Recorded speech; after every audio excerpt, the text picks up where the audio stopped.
ನಾನು ಪತ್ರಿಕೆ ಮುಖಾಂತರ ನಿನ್ನೆ ನೋಡಿದೆ, ಇಷ್ಟೊಂದು ದೀರ್ಘವಾಗಿ ಏನ್ ನಡೀತಾ ಇದೆ ಅನ್ನೋದು ನನಗೂ ಗೊತ್ತಿರಲಿಲ್ಲ. ಇವತ್ತು ಜಿಲ್ಲಾ ಮಹಿಳಾ ಅಧ್ಯಕ್ಷರಾಗಿ ಜಿಲ್ಲೆಯ ಸಚಿವರಿಗೆ, ಅವರ ಶ್ರೀಮತಿಯವರಿಗೆ ಮನವೊಲಿಸಿಕೊಳ್ಳೋಸ್ಕರ ವಾಮಾಚಾರವನ್ನು ಮಾಡಿದ್ದಾರೆ ಅಂತಕ್ಕಂಥ ಮಾತನ್ನು ಅದನ್ನ ಕುರಿತು ಅವರಿಗೆ ಮಾತನಾಡಿದಾಗ, ನಾನು ಬೆಂಗಳೂರಿನಲ್ಲಿ ಇದ್ದೀನಿ ಸರ, ನನಗೆ ಮನಸ್ಸು ನೋವಾಗಿದೆ, ನಾನು ಪಕ್ಷಕ್ಕೆ ರಾಜೀನಾಮೆ ಕೊಡೋದಕ್ಕೆ ಬರ್ತಾ ಇದ್ದೀನಿ ಅಂತ ಹೇಳಿದ್ರು. ನಾನು ಹೇಳಿದೆ, ನನ್ನ ಕಡೆ ಏನು ಬರಬೇಡ್ರಿ ರಾಜೀನಾಮೆ ಕೊಡೋದಕ್ಕೆ, ಅಲ್ಲೇ ಬೆಂಗಳೂರಲ್ಲೇ ಇದ್ದೀರಿ, ಅಲ್ಲೇ ರಾಜ್ಯ ಅಧ್ಯಕ್ಷರನ್ನ ಅಥವಾ ರಾಜ್ಯ ಮಹಿಳಾ ಅಧ್ಯಕ್ಷರನ್ನ ಕಂಡು ಕೊಡ್ರಿ, ಮತ್ತು ನೀವು ಮೊದಲಿಗೆ ಎಂ.ಬಿ. ಪಾಟೀಲ್ ಸಾಹೇಬ್ರ ಹತ್ರ ಹೋಗಿ ನಿಮ್ ತಪ್ಪಿತ್ತಪ್ಪ ಅಂದ್ರೆ ಅವ್ರಿಗೆ ಕ್ಷಮೆ ಯಾಚನೆ ಮಾಡ್ಕೊಡ್ರಿ ಅಂತಕ್ಕಂಥ ಮಾತನ್ನು ಹೇಳಿದ್ದೀನಿ. ಇವತ್ತು ಒಬ್ರು ನಾಯಕರಾದವರು ಸಮಾಜದಲ್ಲಿರ್ತಕ್ಕಂಥ ಮೂಢನಂಬಿಕೆ, ಕಂದಾಚಾರವನ್ನು ದೂರ ಮಾಡಬೇಕು. ಒಂದು ಪಕ್ಷದ ಮಹಿಳಾ ಘಟಕದ ಅಧ್ಯಕ್ಷರಾಗಿ ಆ ರೀತಿ ಅವ್ರು ಮಾಡಿಸಿದ್ದೇ ನಿಜ ಇತ್ತಪ್ಪ ಅಂದ್ರ ಅದು ಶುದ್ಧ ತಪ್ಪು, ಮತ್ತು ಜನರಿಗೆ ಮಾದರಿಯಾಗಿ ನಾವೆಲ್ಲ ಮಾಡಬೇಕು. ಈ ರೀತಿ ಮಾಡಿರೋದು ಅವ್ರು ಹೇಳ್ತಾ ಇದ್ದಾರೆ, ಇಲ್ಲ ಸರ್ ಇದ್ರೊಳಗ ಯಾರೋ ದುಡ್ಡು ಕೊಟ್ಟು ನನ್ನ ವಿರುದ್ಧ ನನ್ನ ಹೆಸರು ಕೆಡ್ಸಲಿಕ್ಕೆ ಮಾಡಿದ್ದಾರೆ ಅಂತಕ್ಕಂಥ ಮಾತನ್ನು ನನ್ನ ಮುಂದೆ ಹೇಳ್ತಾ ಇದ್ದಾರೆ. ನಾವು ಈಗ ತಾನೇ ನಮ್ಮ ಪಕ್ಷದ ಕೆಲವೊಂದು ಹಿರಿಯ ನಾಯಕರ ಜೊತೆ ನಾನು ಮಾತನಾಡಿದಾಗ ಅವ್ರಿಬ್ಬರನ್ನ ಕರೆದು ಮಾತಾಡ್ಸೋ ಕೆಲಸ ಮಾಡ್ರಿ, ಅದನ್ನ ಸರಿಪಡಿಸ್ರಿ ಅಂತಂದ್ರು. ನನ್ ತಿಳಿದ ಮಟ್ಟಿಗೆ ನಾವು ಮಾತಾಡ್ಸೋಕ್ಕಿಂತ ಸಚಿವರೇ ಅವ್ರ ಕರೆದು ಕಿಸಿಂದ್ರೆ ಏನು ತೀರ್ಮಾನ ತಗೋತಾರ ಸಚಿವರಿಗೆ ಬಿಡೋದು ಒಳಿತು. ಯಾಕಂದ್ರ ಪಕ್ಷದಕ್ಕಿಂತ ಒಬ್ಬ ಸಚಿವರ ಹೆಸರನ್ನ ಮತ್ತು ಅವ್ರ ಶ್ರೀಮತಿಯವರ ಹೆಸರನ್ನ ಅವ್ರು ಬಳಸಿದ್ದು ಇದು ಸರಿಯಲ್ಲ ಅಂತಕ್ಕಂಥ ಮಾತು ನಂದಾಗಿದೆ. ಒಂದ್ ಕಡೆ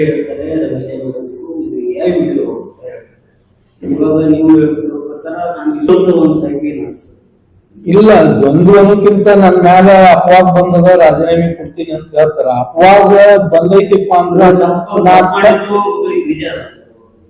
ಇದ್ರ ಅರ್ಥ ನಾನು ಅದನ್ನೇ ಹೇಳಿದ್ದೀನಿ, ನೀವು ರಾಜೀನಾಮೆ ಕೊಡೋಕ್ಕಿಂತ ಮುಂಚೆ ನೀವು ಏನೂ ತಪ್ಪು ಮಾಡಿಲ್ಲ ಅಂದ್ರೆ ಸಾಹೇಬರ ಬಲಕ್ಕೆ ಹೋಗ್ರಿ, ಎಂ.ಬಿ. ಸಾಹೇಬ್ರ ಕಡೆಗೆ ಹೋಗ್ರಿ, ಏನು ನಡೆದಿದೆ ಘಟನೆ ವಿವರ ಮಾಡ್ರಿ, ಅವರಿಗೆ ನೀವು ತಪ್ಪು ಮಾಡಿದ್ದ ನಿಜ ಇದು ಕ್ಷಮೆ ಕೇಳ್ಕೊಡ್ರಿ, ಅವ್ರ ಕಡೆಗೆ ರಾಜೀನಾಮೆ ಕೊಡ್ರಿ. ನನ್ನ ಜಿಲ್ಲಾ ಅಧ್ಯಕ್ಷ ಕೊಡೋದಕ್ಕಿಂತ ಸೂಕ್ತದೆ, ನೀವು ಬೆಂಗಳೂರಿನಾಗೆ ಇದ್ದೀನಿ ಅಂತ ಹೇಳ್ತೀರಿ, ಅದೇ ಮಾಡ್ರಿ ಅಂತ ಹೇಳಿ ನಾನು ಅವ್ರಿಗೆ ಸಲಹೆ ಕೊಟ್ಟಿದ್ದೀನಿ. ಜಿಲ್ಲೆ ಕಾಂಗ್ರೆಸ್ ಜೀವ ಬೆದರಿಕೆ ಕರೆ ಬಂದಿದೆ,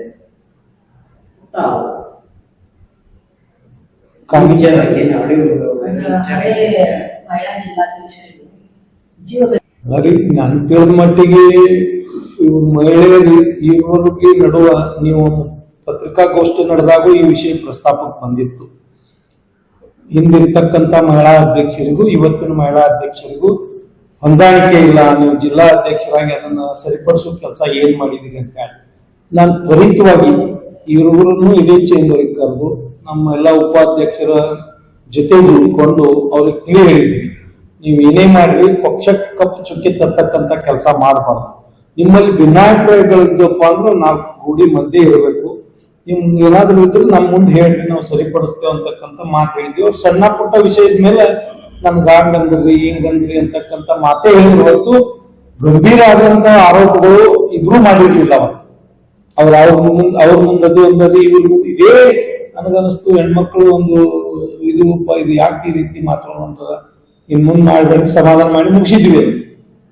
ಇವತ್ತೇನು ಬಂದಿದೆ ಇದು ನಿಜವಾಗಿ ನಮ್ಮ ಮಹಿಳಾ ಅಧ್ಯಕ್ಷರು ಇದನ್ನ ಮಾಡಕ್ ಪ್ರಯತ್ನ ಪಟ್ಟಿದ್ರ ಅದರಂತ ದೊಡ್ಡ ಕೆಲಸ ಇನ್ನೊಂದಿಲ್ಲ ಅಂತ ನಾನು ಸ್ಪಷ್ಟಪಡಿಸಬೇಕು. ಕುರಿತು ಮಾಜಿ ಅಧ್ಯಕ್ಷರು ನನ್ನ ಮುಂದೆ ಹೇಳಿಲ್ಲ, ಹಾಲಿ ಅಧ್ಯಕ್ಷರು ಹೇಳಿಲ್ಲ. ಈ ಜೀವ ಬೆದರಿಕೆ ಕರೆ ಅನ್ನೋದು ನಿಮ್ಮ ಬಾಯಿಲೇ ನನ್ಗೆ ಗೊತ್ತಾಗಿತ್ತು. ಇದು ಆಕ್ಚುಲಿ ಮಾಜಿ ಅಧ್ಯಕ್ಷೆ ವಿದ್ಯಾರ್ಥಿ ತುಂಗಲ್ ಮೇಡಮ್ ಏನಾದ್ರು ಬಂದಿತ್ತಪ್ಪ ಅಂದ್ರೆ ಅವ್ರು ನಮ್ಮ ಜೊತೆ ಹಂಚಿಕೊಂಡಿದ್ರೆ ಅದಕ್ಕೆ ಕಾನೂನು ಕ್ರಮ ತಗೊಳ್ಳೋದಕ್ಕೆ ನಾವು ಮುಂದಾಗ್ತಿದ್ವಿ. ಅದನ್ನು ಯಾವ ನಂಬರ್ಗೆ ಬಂದದ್ದು ಪೊಲೀಸ್ ಕೇಸ್ ಮಾಡಿ ಅವ್ರ ಮೇಲೆ ಕ್ರಮ, ಅದು ಇವತ್ತಿನವರೆಗೆ ನಮ್ಮಲ್ಲಿ ಬಂದಿಲ್ಲ. ಇನ್ನು ಮುಂದಾದ್ರೂ ಅವ್ರು ನಮ್ಗೆ ಈ ರೀತಿ ನನಗೆ ಫೋನ್ ಕರೆ ಮಾಡಿ ಬೆದರಿಕೆ ಮಾಡಿದಾರೆ, ನಾವು ಇಮಿಡಿಯೇಟ್ಲಿ ಅದು ಪೊಲೀಸ್ ಕಂಪ್ಲೇಂಟ್ ಮಾಡಿ ಅದು ಯಾರೇನು ಬಂದೈತಿ ಅವ್ರ ಮೇಲೆ ಯೋಗ್ಯ ಕ್ರಮ ಕೈಗೊಳ್ಳೋದನ್ನು ನಾವು ಮಾಡ್ತೀವಿ. ಈ ಜೆಪಿ ಎಲೆಕ್ಷನ್ ಕೇಳ್ಕೊಂಡಿದ್ದೀನಿ, ಜಿಲ್ಲಾ ಪಂಚಾಯತಿ ಇಲೆಕ್ಷನ್ ಇದಕ್ಕಿಂತ ಹೆಚ್ಚಿನ ಮಾಡ್ತೇವೆ ಮಾಡಿಸೋಣ ಅಂತ ಹೇಳಿ ಅದ್ರೊಳಗೆಲ್ಲ ನಾನು ಕೇಳಿದ್ದೀನಿ ಅದನ್ನ. ಬಟ್ ಅದು ಸತ್ಯನೋ ಅಸತ್ಯನೋ ಗೊತ್ತಾಗದೆ ನಾವು ಒಂದು ತೀರ್ಮಾನ ಕೊಡೋದು ತಪ್ಪಾಗ್ತೈತಿ. ಅದು ಮಾಡಿದ್ದೇ ಅವ್ರು ನಿಜವಾಗಿ ಇತ್ತಪ್ಪ ಅಂದ್ರೆ ಅದು ಖಂಡನೆ ಅಂತ ಮಾಡಬಾರ್ದು. ಅಲ್ಲ ಸರ್, ಅವ್ರದೇ ಧ್ವನಿ ಅದ, ಎಲ್ಲಾನು ಸ್ಪಷ್ಟವಾಗಿ. ಎರಡು ಇಲ್ಲಿ ವಿಷಯ ಅದು ಮೇಡಮ್.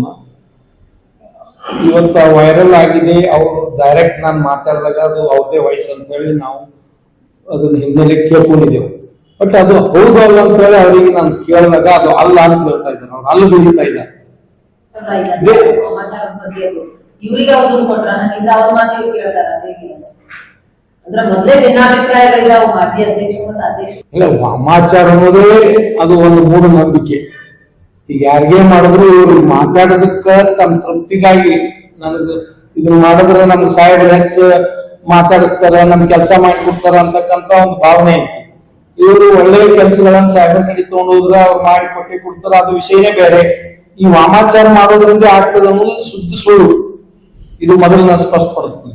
ಮತ್ತೆ ಇವರೊಬ್ರು ಉನ್ನತ ಸ್ಥಾನದಾಗಿದ್ದು ಮಾಡ್ತಾರಪ್ಪ ಅಂದ್ರೆ ಇವರಂತ ಮೂರ್ಖರು ಮತ್ತೊಬ್ರು ಇಲ್ಲ ಅಂತಕ್ಕಂಥ ಅಭಿಪ್ರಾಯ ನಂದು. ದುಡ್ಡು ಕೊಟ್ಟು ಮಾಡಿಸಿದಾರ ಅನ್ನುವಂಥದ್ದು ನೀವು ನಂಬ್ತೀರಾ ಸರ್? ನನ್ಗೆ ಹೆಂಗ್ ನಂಬಕ್ಕಾಗತ್ತಮ್ಮ? ಈಗ ನೋಡ್ರಿ, ಅವ್ರು ಏನ್ ಇಬ್ರು ಹೆಣ್ಮಕ್ಳ ನಡು ಏನ್ ಘರ್ಷಣೆ ಆಗ್ಯಾವು. ನಾನು ಈಗ ಹಮೀದ್ ಮುಸ್ಲಿಪೋರ್ ಜೊತೆ ಮಾತಾಡಿದೆ. ಅವ್ರು ಹೇಳೋದು 15 ದಿವಸ ಹಿಂದ್ಗಡೆ ನನ್ನ ಹತ್ರ ಇಬ್ರು ಬಂದಿದ್ರು ಸರ್, ಹಿಂಗಾಯ್ತು. ಅವ್ರಿಬ್ಬರಿಗೆ ತಿಳಿಸಿ ಹೇಳಿದ್ದೀನಿ ಇಷ್ಟಕ್ಕೆ ಮುಗಿಸ್ರಿ ಅಂತ ನಾ ಅವ್ರಿಗೆ ಹೇಳಿದ್ದೆ. ಮತ್ತಿಷ್ಟೆಲ್ಲ ದೊಡ್ಡದು ಮಾಡ್ಕೊಂಡು ಹೋಗ್ತಾ ಇದ್ದಾರೆ ನೋಡ್ರಿ ಅಂತ ಹೇಳಿ ಹಮೀದ್ ಅವ್ರು ಅಂದ್ರು. ಆದ್ರೂ ನಿಮ್ ಜೊತೆ ಅವ್ರಿಗೆ ಸಂಪರ್ಕದಾಗಿದ್ರೆ ಕಾಲ್ ಕಿಸಿದ್ರೆ ಇನ್ನೊಂದು ತಿಳಿಸಿ ಹೇಳಿ ಇದನ್ನ ಮುಗಿಸಿಬಿಡೋದು ಅಂತಕ್ಕಂಥ ಮಾತನ್ನ ಹೇಳಿದ್ದೆ. ಕಾಂಗ್ರೆಸ್ ಕಾರ್ಯಕರ್ತರು ಬೆಂಬಲದಲ್ಲಿದ್ದಾರೆ ಈ ಅದ್ರ ವಿಚಾರದಲ್ಲಿ. ಇಲ್ಲರಿ, ನಾವು ಇಲ್ಲ, ಕಾಂಗ್ರೆಸ್ ಕಾರ್ಯಕರ್ತರು ಹೇಳ್ತೀನಿ, ಇದು ಇಬ್ಬರಿಗೆ ಸಂಬಂಧಪಟ್ಟಿದ್ದು ವೈಯಕ್ತಿಕವಾದಂತ ವಿಷಯ. ಇದು ಜಿಲ್ಲಾ ಕಾಂಗ್ರೆಸ್ಸಿಗೆ ಸಂಬಂಧ ಅಲ್ಲ, ಸ್ಪಷ್ಟಪಡಿಸ್ತೀನಿ. ಯಾಕಂದ್ರೆ ವಾಮಾಚಾರ ಮಾಡೋದು ಮಟ್ಟುದು ಅವ್ರ ವೈಯಕ್ತಿಕವಾದಂತ. ನಮ್ಮ ಪಕ್ಷದವ್ರು ಹೋಗ್ತೀನಿ, ಅವ್ರು ನಮ್ಮ ಪಕ್ಷದ ಒಬ್ಬ ಅಧ್ಯಕ್ಷ ಅವ್ರು ಪ್ರತಿಯೊಂದು ಹೆಜ್ಜೆನೂ ಪಕ್ಷಕ್ಕೆ ಹೊಣೆಗಾರನ ಮಾಡೋದು ತಪ್ಪಾಗ್ತೈತಿ. ಅವರು ವೈಯಕ್ತಿಕವಾಗಿ ತಮ್ಮ ಜಿಲ್ಲಾ ಪಂಚಾಯತ್ ಟಿಕೆಟ್ಗೋಸ್ಕರ ಅಂದ್ರೆ ತಮ್ಮ ಕೆಲಸ ಆಗ್ಬೇಕು ಆ ವಿಚಾರದಲ್ಲಿ ವಾಮಾಚಾರ ಮಾಡಿಸಿರ್ತಾರಪ್ಪ ಅಂದ್ರೆ ಅದು ಅವ್ರ ವೈಯಕ್ತಿಕ ಆಗ್ತೈತಿ. ಬಟ್ ಅದನ್ನ ಮಾಡಿದ ಖರೇನೆ ಇದ್ರೆ ನಾವು ಮಾತ್ರ ಅವ್ರ ಮೇಲೆ ಶಿಸ್ತು ಕ್ರಮ ತಗೊಂಡೇ ತಗೋತೀವಿ. ಇದು 100% ಶತಸಿದ್ಧ. ನಾವು ಒಂದು 3-4 ದಿನದಾಗ ಅದನ್ನ ಸಂಪೂರ್ಣ ವಿವರಣೆಗೆ ನಮ್ಗೆ ಗೊತ್ತಾಗ್ತೈತಿ. ಅವ್ರು ಅದ್ರೊಳಗೆ ಭಾಗಿಯಾಗಿದಾರ, ಇವ್ರು ತಪ್ಪು ಮಾಡಿದಾರಪ್ಪ ಅಂದ್ರೆ ನಾವೇನು ಅವ್ರನ್ನ ಬಿಡಬಲ್ಲ, ನಾವು ಅವ್ರ ಮೇಲೆ ಕ್ರಮ ತಗೋತೀವಿ.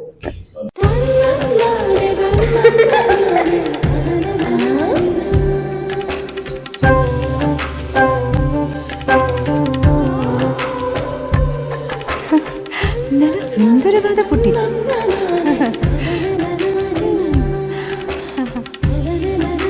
ಪಾಪಾ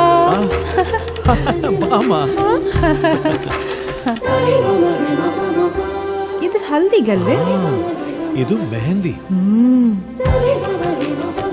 ಇದು ಅದು ರಿಸೆಪ್ಷನ್ಗೆ.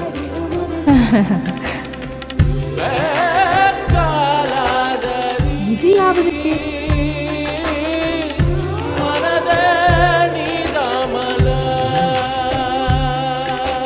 For me? Sultan Diamonds and Gold. Your life, your moments. Treasure the golden moments of your life.